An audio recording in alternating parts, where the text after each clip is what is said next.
I'm Thunder Walker with Pressure News Media, and I'm so excited tonight to bring to you this amazing conversation with the woman that's sitting next to me.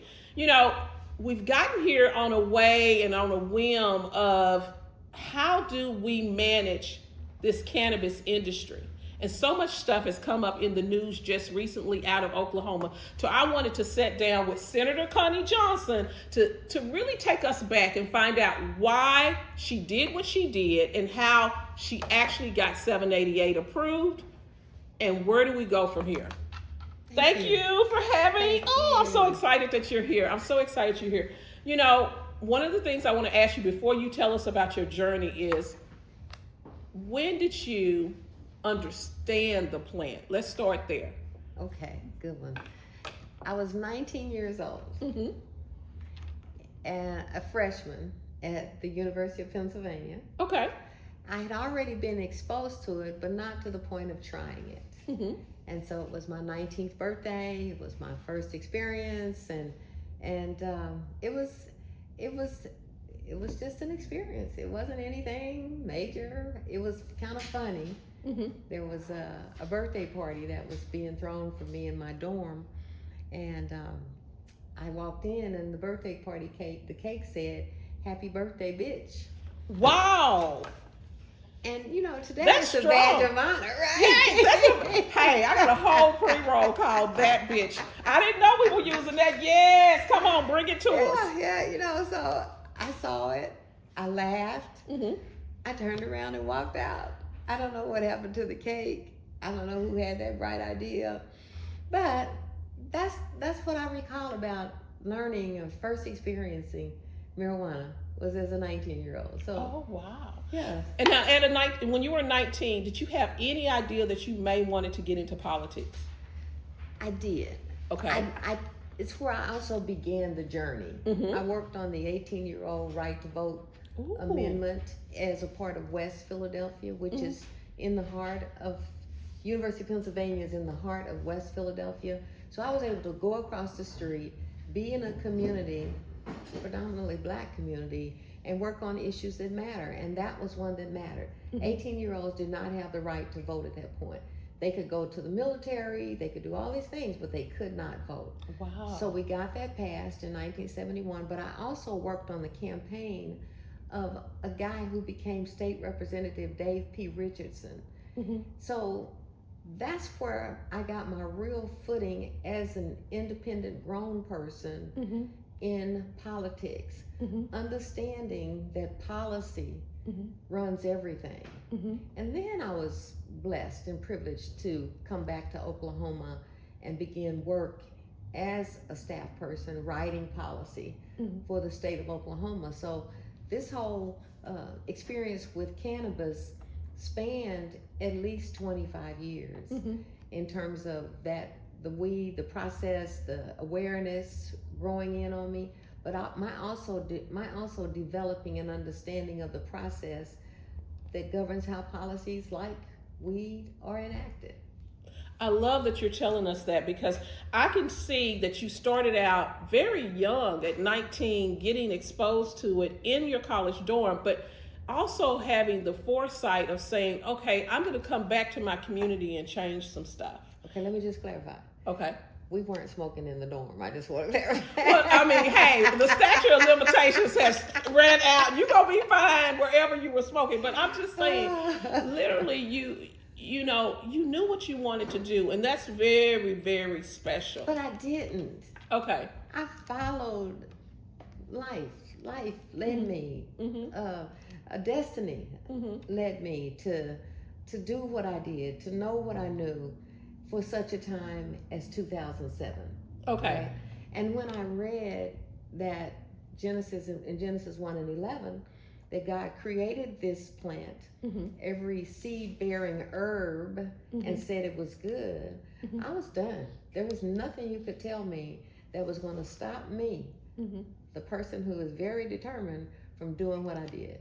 Okay, so find a way. Let's back it up a little bit. So you're 19, you first try it, you get involved with voting, you understand politics for working from the ground up, grassroots. Then you make your way back to Oklahoma because that's where you're originally from. Right. I got that part. I don't smoke for a while. I raise kids. Okay. Right. Uh-huh. And then you decide, okay, I'm going to work in this industry and I'm going to run for Senate. Is that how that happened? No. Okay.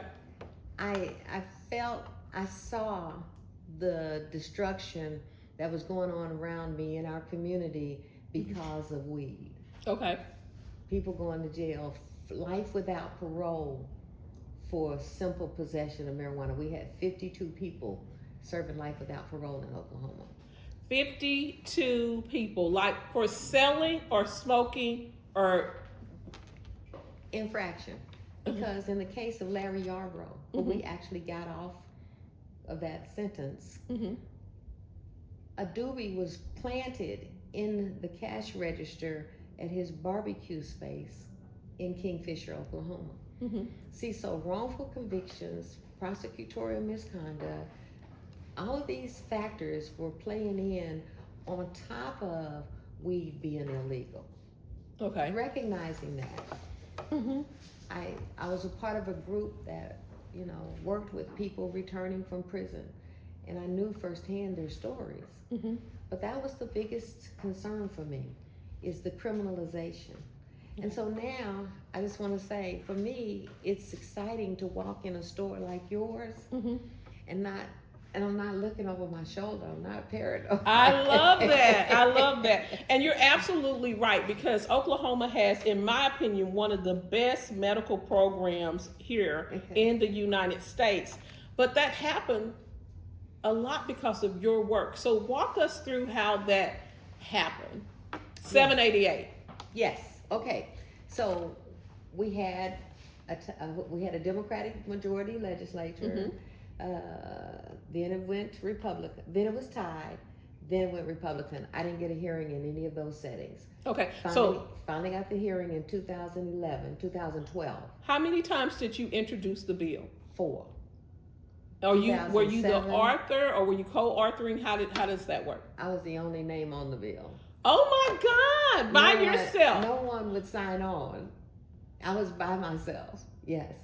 And then I think finally in 2011, Senator Jabbar Shumate had come over and he signed on with me. But we were the only 2 votes in committee that day when it finally got a hearing. And of course, it was defeated. And I'm not a defeated type person. So we, using my staff prowess, convened a session at the Capitol, a rally. And we had a session called the ABCs of CBD. Where the Stanley brothers came in. This is where I learned about the real truth about medical, not just about incarceration, but medical. Jackie Angel, people with Crohn's disease, all these diseases and conditions. The Capitol conference room was packed. We had a rally at the Capitol one day, Marijuana Day, first ever. Everybody came. We had people on the front steps, and all of the legislators left, right? So this was all as a result of them voting the bill down. The next step was advocacy. And in those sessions, I told people, the only way we're ever going to get this in Oklahoma is through a vote of the people. So that was the next step, using the knowledge that I had about how the process works, knowing what I had endured in terms of the dismissals in the legislature. The only way it was going to get done. So there were like 4 or 5 groups. Green Oklahoma, Oklahoma's Get to End Prohibition. There were several groups that floated various petitions. We even floated one in 2014, the same year I ran for U.S. Senate. But you couldn't focus on both things, but it was for full legalization for adult use, medicinal, and industrial. So we have the language. Attorney David Slane's office did an excellent job putting that petition together. So when I hear of all these other petitions that have come along since then, I'm saying there is a petition that's already written. We just need to do the research. But finally, 788 stuck. The 2014 petition was a constitutional amendment. 788 was a statutory amendment, which is where all the problems began. Okay. Because the legislature could change it. Okay, so 788. Let's go to that date. Okay. You actually you tried it yourself. You knew about cannabis. You understood the hemp market in Oklahoma. You got a chance to talk to all these people that needed it, and it was successful. And they were using it and risking their freedom to make themselves better, to be well again. Here's my question. What was that like? What was that moment like when you decided, okay, I've literally gone to this floor in 2004, 7, 9, I'm going one more time. So what was that day like? Describe it to us. So 788, by then I was out of the legislature. Okay. So I left in 2014, 788 got voted on in 2018. And all of the campaign leading up to that, I was also campaigning for governor that year. And the main platform was 788. I did not win the primary, and 788 passed in the primary. And we just missed an opportunity to not only pass the legislation, but put in place the person who understood the law, who knew the process, who knew where the vision was for the law. I look at this as my baby that they took away from me, and they put her in foster care, and I want my baby back. Because this law has so much potential to help people medicinally, to keep people out of jail, to help. This law helped Oklahoma during the COVID epidemic. We were able to maintain our economic stability during COVID because it was declared an essential medicine. Wow, that is amazing. Few people recognize that. But this has saved our asses in Oklahoma. And to think that anyone would think of going backwards versus going forward, versus talking about making sure that Good Samaritan rules are in place, that if you see somebody having a seizure and you pull over and you administer some RSO and the seizure stops, you could go to prison in Oklahoma. Clearing up policies that make this law better versus policies that continue to restrict and hurt patients and put people's freedom and justice in trouble, in jeopardy. That's where we are. To think that someone would want to reverse the progress is unacceptable. Okay. But it's inspiring. It's inspiring in the sense that we know that what we have to do is still present in terms of getting the word out in Oklahoma in particular, but other states. Other states, I think, can benefit from the knowledge that I have and the experience that we've undergone here in Oklahoma. And we're the heart of the nation. We are the original and only red state. Not one county voted. Every county voted for President Trump. Absolutely, they did. And that's and within itself, that part is history. And I want to talk about that because it has divided so many people. Okay. It has divided families, friends, all of that. Yeah. When you were in the Senate, how were you able to work across the aisle? Interestingly, it's about issues. And again, my issues at the time were focused on criminal justice reform and the plight of women returning from prison in the state of Oklahoma.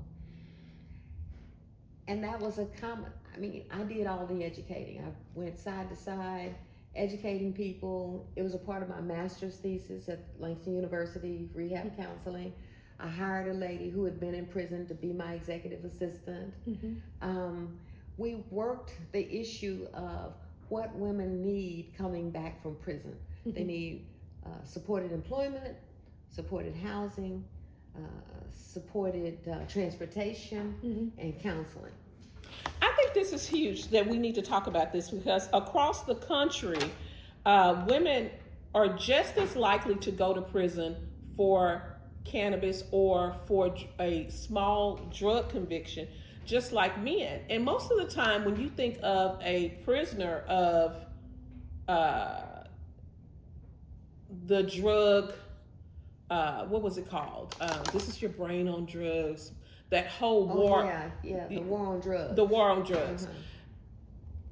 Women are just as likely to go to prison, but people don't talk about that. Right. I interviewed a couple of women that went to prison, not even because they were selling or even using, but because their significant other gave them money to pay household bills. And they were sentenced to 7, 12, 15 years. And so I love the fact that you were working toward women to help them overcome these issues in Oklahoma, but across the country too, because I believe Oklahoma can be a model. You brought up President Trump, the administration right now. Just, I don't know, maybe 60 days ago, he signed an executive order to look at cannabis and to actually see if Medicare or Medicaid could pay for CBD for senior citizens and things like that. And so I really saw some hope in that. But as much as the ecosystem of cannabis the people love it, they were also against him being the person to deliver it. What do you say to that? Because, I mean, if someone called you the weed head senator or, I mean, it takes balls, it takes strength, it takes power to go out there and say, I'm going to be the only one to keep presenting this bill. You know, politics, it's said that politics make strange bedfellows. Absolutely true. And what's true about one issue may not have any relevance. So you have to be able to look in a silo. That first of all, that he's weighing in is interesting. It's very interesting. It's because why? What is it? What is it that he ultimately is trying to achieve? Right. But let's talk about that. The fact that he weighed in, it allowed for social media and regular media and people at the dinner table and every place else to actually have a conversation about cannabis at a high level. Because normally when you're talking about cannabis on any of these different platforms, you're most of the time shadow banned or silenced. And all of a sudden now we can talk about it. It's kind of the same thing he did for Juneteenth. People don't want to acknowledge it, but prior to his faux pas, you know, he came here on June the 19th in 2020, I want to say, or 2021, because it was celebrating the 100th anniversary of the Black Wall Street massacre, right? And you know, that's where Mr. Kane, the guy who died, he contracted COVID. Anyway, he came here, and prior to that, people didn't really know what Juneteenth was. They didn't know that it was not, in fact, on June 19th in Oklahoma. It's on the third Saturday of the month of June, and yours truly wrote that legislation. So he did a lot, unbeknowingly, to raise awareness about Juneteenth. His weighing in on cannabis at this point, again, has raised the curtains, and people can have the conversations. I think it's interesting that it's timed in conjunction with the challenges going forward on the Farm Bill and the health provisions, right? And what does all of this mean, and how do you? What it means is that this community better get its shit together. Absolutely. Organize, because it takes a couple of things in this political system. Okay, y'all get your notes out, because she finna drop some nuggets. Okay, it takes a couple of things. Let's talk about it. Yeah, it takes voting, but it takes money.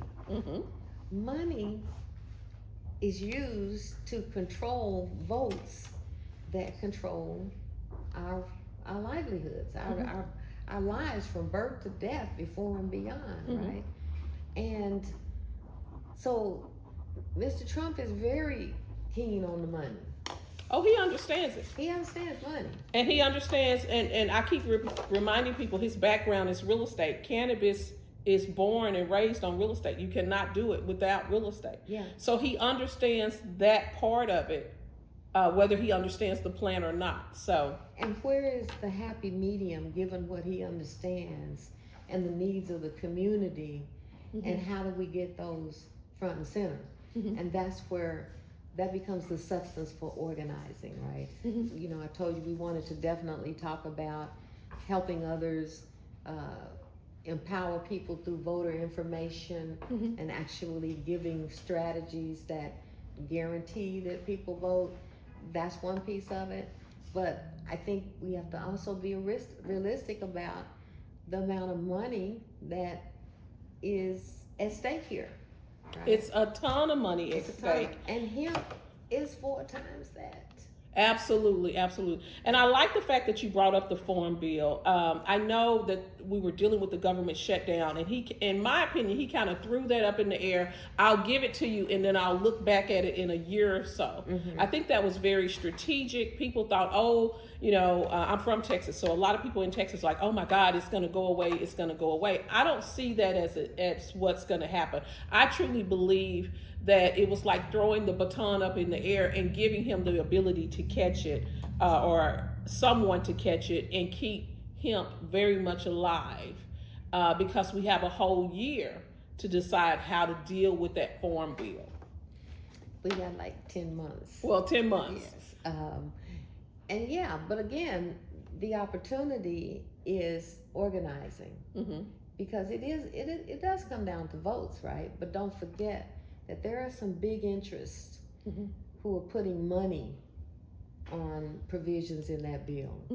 And if there's a lack of knowledge, or if there's even a lack of awareness of the level of support that this community has for that bill, because they're not communicating, they're not engaging, they're not bringing the masses to the table, right? Right, and you're right about that, because what I've noticed in the industry is that if you're on the THC side, you're on the THC side. If you're on the hemp side, you're on that side. And that division, a house divided will fall. Yeah. And so I can't look across and see someone that's doing hemp in Texas and not want them to be successful, even if they're doing it in Oklahoma. And a lot of times, or if they're doing it in another state, when you start doing that crackdown on one side of the plant, you're really breaking off the other side of the plant eventually. Right, cutting off your nose to spite your face. Absolutely. Yes. And regardless, the truth of where we are right now with that bill, and the clusterfuck that has happened to bring us to this point, the lack of regulation on the part of the DEA and the Food and Drug Administration, and all of those things have us here where we are today. So it's going to require us to make first and foremost that people are knowledgeable about what's happening, what's going on, what needs to happen. The DEA needs to regulate that part that needs that. The Food and Drug needs to handle the medicine, and the Treasury needs to handle the banking. It's very clear what needs to happen. It's just the pathway. So there are groups organizing, there are associations. And it's going to be important that the groups combine in spite of their differences, and make this the deal breaker. I totally agree with that. I love that. You know, I've known you for several years now, and I remember reaching out to you and saying, hey, I'm going to Hawaii. I'm going to be judging cannabis. Will you go with me? And you met me down in Hawaii. Yeah. But what was so amazing, and almost, I couldn't believe it. Hawaii was amazing. It was beautiful. We got the judging done. Yeah. Okay. Yeah. Yes. Yeah, we did. It was interesting. It was interesting. We had like 50 strains we had to smoke like within a couple of days. But what was crazy was I got a chance to see you with other legislators from that state. And we went to the Capitol. It was really pretty. And you got a chance to sit down with them, and they pulled out their bill that they were working on And guess what they printed out, it just knocked me off my feet. They printed out the Oklahoma bill. And then you guys start talking. And I sat in the room like a little kid watching Santa Claus in the darn North Pole create something that was really, really neat. It was timely. It was amazing. So tell me, how does that work? How can another state learn from another state if the legislators start talking to each other? Tell me about that. So in Hawaii, of course, they had a proposal. They had a piece of legislation. And from that point, it's cookie cutter. If you got the product, there is a process that is pretty much the same in every state, this legislative process. And so I believe they were at the point of the bill was going to be introduced, and they were trying to make sure they had the wording right. And I uniquely have 24 years of experience writing legislation. That's my gift. That's my blessing. And you know, I've always felt the duty to share what I know, because I was blessed to get that. And I saw you guys sit down, and all of a sudden it became very clear to them, and they trusted you because Oklahoma did it. And it wasn't perfect. I'm never going to say Oklahoma is perfect, but I'm going to say out of the chute, you were able to do something, and you just spoke about it, about the community, about business owners, about entrepreneurs. Tell us that, because everybody talks about Oklahoma being the wild, wild west. Tell us about why you felt it was necessary for everyone to have a shot at the pie. For sure. We talk about social equity. Again, I've continually represented that my first concern was incarceration, the rate of incarceration, and what people now call legacy. You know, the people who were growing back in the day and now have been criminalized, and perhaps a sense of duty to restore those people is big, I think, in every state. I don't think we've made those provisions in Oklahoma. In Oklahoma, by contrast, however, because we didn't put stipulations that kept them from, I mean, their felonies were cleared and everything. There were no stipulations that kept, everybody could apply at the same level in Oklahoma, and $2,500 for a license was very doable. It was very, very doable. And I love that. And you have yours truly. And even the number of dispensaries on my district, in Senate District 48, you know, and me seeing on the backside the entrepreneurs and how intelligent they were, because these are some people who were legacy. They knew ounces and quarters and 3 5s and all that. You know, I'm like, okay, right? They already knew it, right? And some of them, they've been successful. The thing that has now happened in Oklahoma is the legislature, because of its statutory nature, being able to do things every year that further restrict. At the same time, which I think is a big issue on the table in Oklahoma in terms of the black market. That market has been able to thrive and flourish, and I promise you, we live in Oklahoma. We live in Oklahoma, and it's a corrupt state. The only thing that's more crooked than the state of Oklahoma government is the southern border of the state. You know it does that like that. I'm just trying to tell you what it is. So I have my suspicions, and we have proof that higher-ups were actually involved in the illegal activities of, and we want to talk about the Hmong community and how they're being unfairly labeled, right, and signed responsibility for what's going on in Oklahoma, when in fact somebody has some money somewhere. That's my take on it. So you said that everyone could get in, and this is to me Main Street America. Oklahoma is Main Street America. I love the fact that everyone could get in. You had to be a resident of the state for so long. You needed $2,500, and if you were legacy, it did not matter. You could get in and get on the field to play. Right. That did not mean that you were going to be able to stay on the field, because just like football, what will happen is the competition will weed out those that Weed out. weed out those that should not be in this industry. What were some of the drawbacks of being able to literally be in this industry coming out of the gate? What did you see that was some of those drawbacks? I think one of the biggest drawbacks was the local control aspect. A lot of people, once they set up their locations, whatever, were then subject to municipal codes and fees. And in one town to the east of here, that fee was $5,000. It was twice the cost of the license. And but it was uncontrolled. There was, the gates were wide open in terms of because that was a part of the background deals. Like, absolutely. And once again, real estate is everything. Absolutely. And so across the country, everybody wanted their piece of the pie. Everybody wanted their piece of the pie. I totally get it. But what I love about Oklahoma, and what I want to really spotlight, and I really want to understand how you were able to do this, and I want the audience to understand. $2,500 for any license.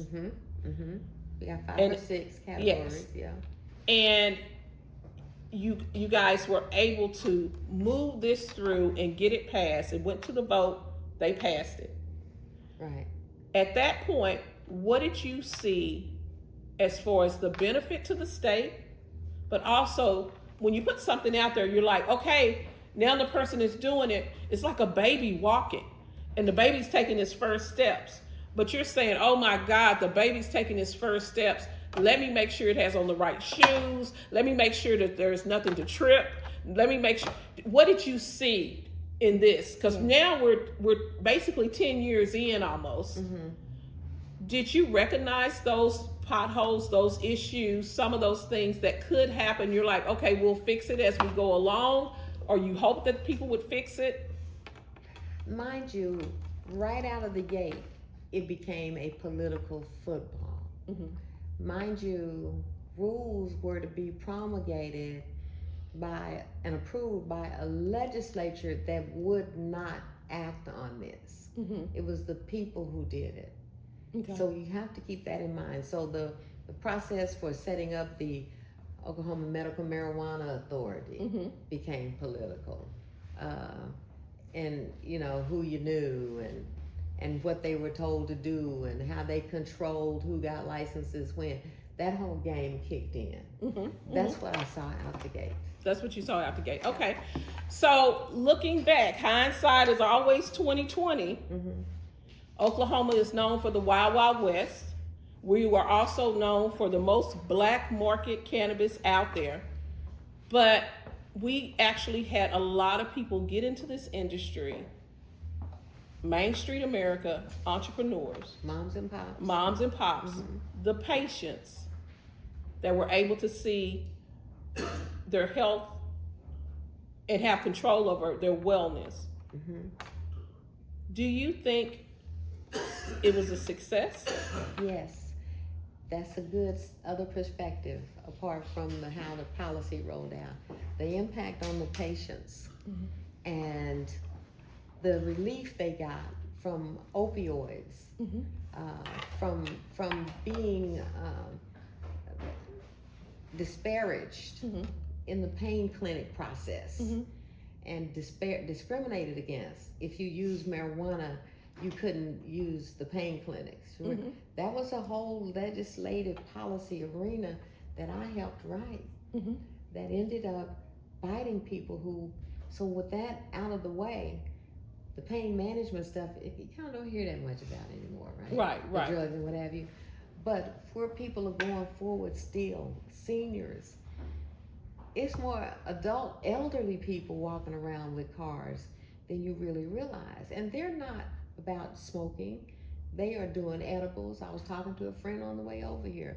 Stress, wakes up at 2 o'clock every night at the same time. He's doing edibles now. He's able to sleep through the night. He can manage. He's raising his grandkids, you know? So the patient aspect of it was definitely right on schedule, right on top of it.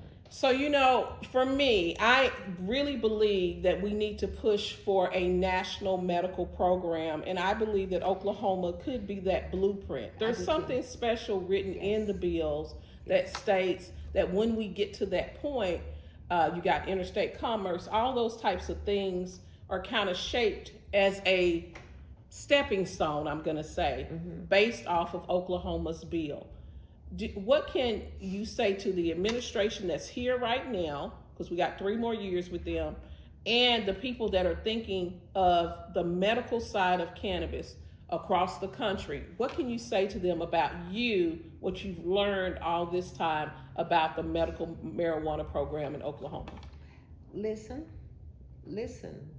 for insight, listen for guidance and direction, but just perspective.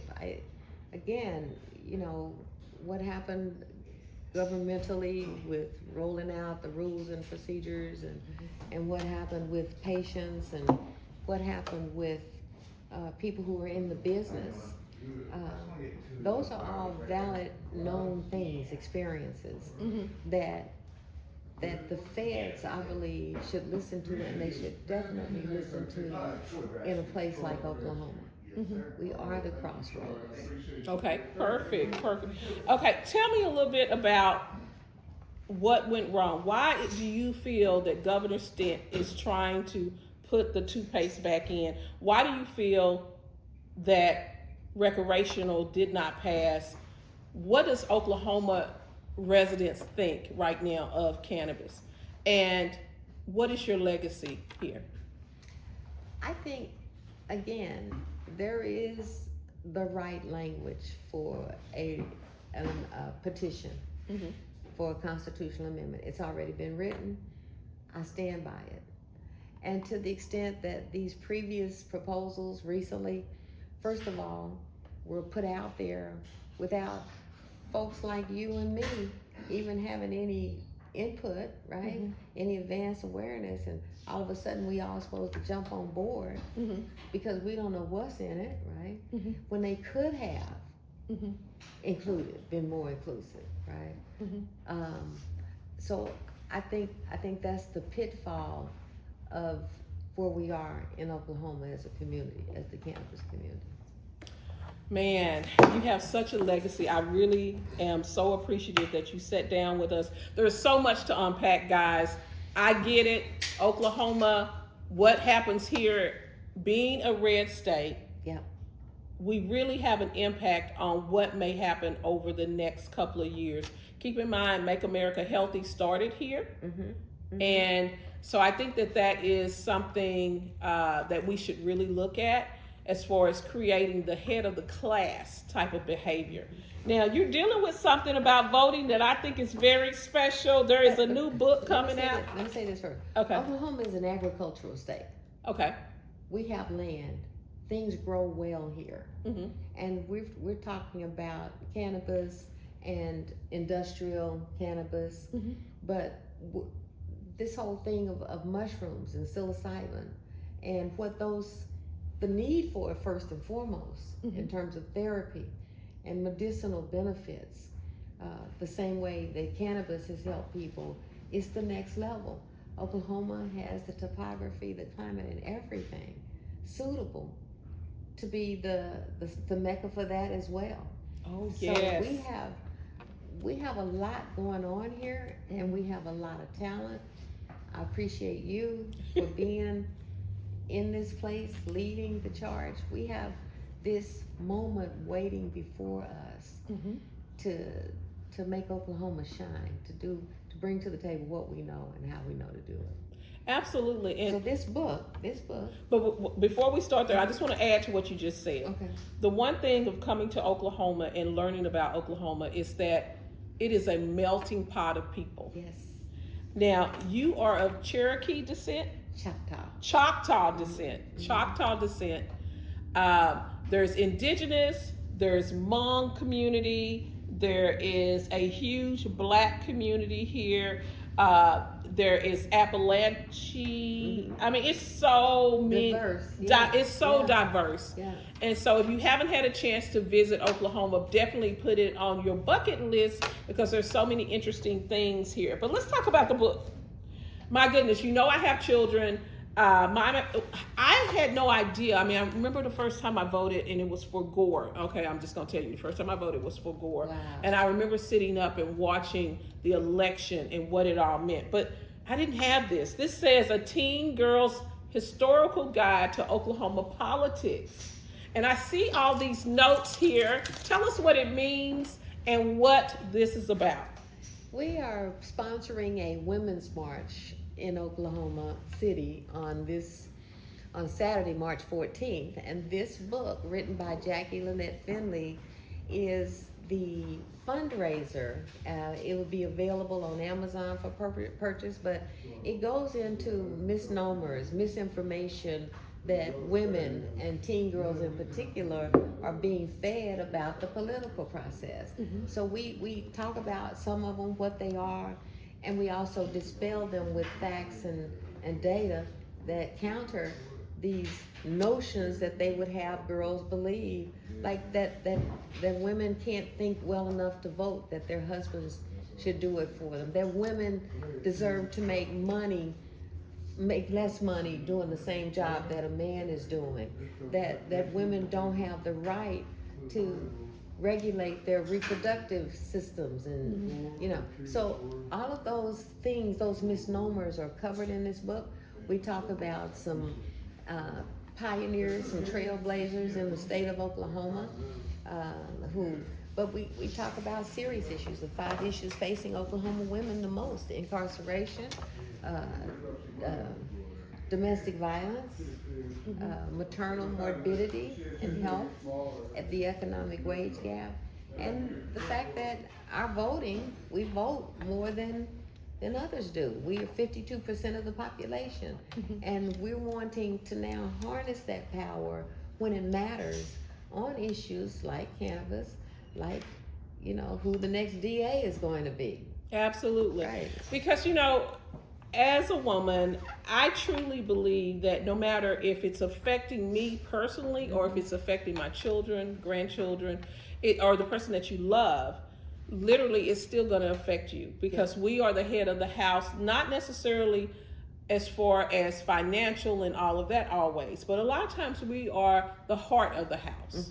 And being the heart of the house, you have to respond in a way that moves energy. I mean, when I see men and women come into my dispensary, the woman always has the opinion of what to purchase and how much to spend. Okay. And she kind of runs that. Right, I mean, literally, right. It's so interesting. The dynamics are so interesting. And I think that that's based off of mutual love and mutual respect. Okay. And so it's really important for girls to understand the political process up front, not just in Oklahoma, but across the country, in my opinion, because just like you left the state of Oklahoma, went to Pennsylvania to get your degree. Right. And that's two different. It's culture shock. It's culture shock. Absolutely. But So, for a purpose, for such a time as this. for such a time as this. To have a perspective that is not bound by Oklahoma boundaries, and to bring that back and operate from it, makes you do things like do the things that no one else will do, because why not?